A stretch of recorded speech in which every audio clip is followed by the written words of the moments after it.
এসেছে নতুন বছর, সঙ্গে প্রত্যাশা আর পরিবর্তনের সম্ভাবনা। নতুন আশা, নতুন সংকল্প আর একমুঠো সতেজ স্বপ্ন নিয়ে শুরু বছরের প্রথম দিন।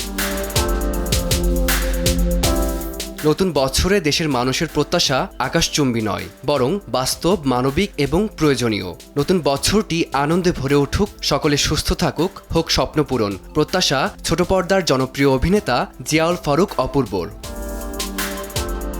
গেল বছর বাবাকে হারিয়েছেন মডেল ও অভিনেত্রী পিয়া জান্নাতুল। পুরো বছরটি নানা চড়াই উতরাইয়ের মধ্যেই পার করেছেন তিনি। সামাজিক মাধ্যমে সেই স্মৃতি শেয়ার করে লিখেছেন, আমাদের সন্তান এবং চারপাশের মানুষ ও পশু পাখির জন্য কিছু করতে পেরেছি। মহান আল্লাহর কাছে এর চেয়ে বেশি কিছু চাওয়ার নেই।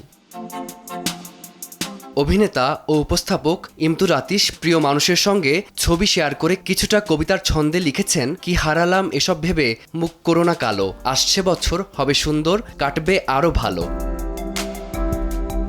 2025 খানিকটা কঠিন পরিস্থিতির মধ্য দিয়েই পার করেছেন উপস্থাপক মৌসুমী মৌ। উপরওয়ালার প্রতি কৃতজ্ঞতা প্রকাশ করে লিখেছেন, ভালো মন্দ মিলিয়েই জীবন, যোগ বিয়োগ করে প্রাপ্তির খাতাই ভারী মনে হচ্ছে। সৃষ্টিকর্তা আমাকে ভালোবাসেন, তাই কঠিন পরীক্ষায় ফেলেন, আবার সেই পরীক্ষা উতরে যাবার ক্ষমতাও দিয়েছেন। কৃতজ্ঞতা তার প্রতি। সুন্দরভাবে বেঁচে থাকাই সবচেয়ে বড় সার্থকতা। অভিনেতা ABM সুমনও সামাজিক যোগাযোগ মাধ্যমে বেশ কয়েকটি ছবি পোস্ট করে জানিয়েছেন নতুন বছরের শুভেচ্ছা।